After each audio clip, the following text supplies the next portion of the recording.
Steve, it is good to have you this morning. Thanks. The world is on fire. Your reaction to what has taken place, and then I want to go and get your take on China. Well, look, yesterday I think you saw the two alternative futures for America. In the launch in Cape Kennedy, you saw the opportunities of America leading the fourth industrial revolution. American capital, American workers, American made.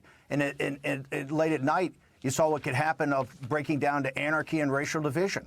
This is all incumbent. You talk about law and order. It's law and order predicated upon a robust economy.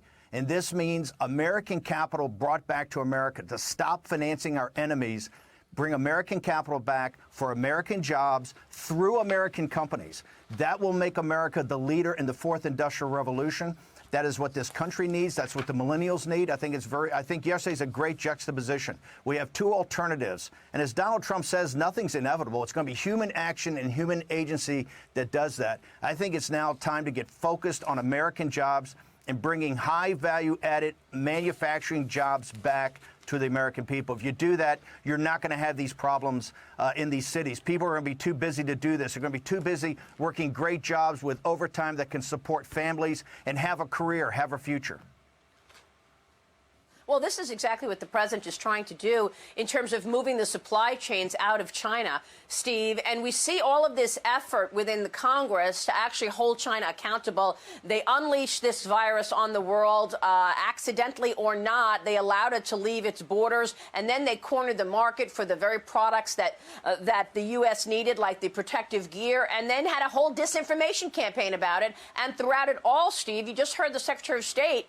They are actually making moves, using this as an opportunity to gain more territory. They're on the border with India right now. They're militarizing the South China Sea. They're, facing down on Taiwan. And now, as you can see, breaking promises in Hong Kong. Look, Senator Rubio and National Security Advisor O'Brien this morning showed that they've got their social media trying to stir things up here among these anarchists. Okay, it's very simple. Donald Trump went to the Rose Garden the other day. This is what the Chinese Communist Party has done as Hong Kong is Czechoslovakia in 1938. We're at a seminal moment. We're at a crossroads. We either stand these guys down now or we're going to be inexorably drawn into a kinetic war in 3 or 4 years. We have to stop them now. Donald Trump's the hammer.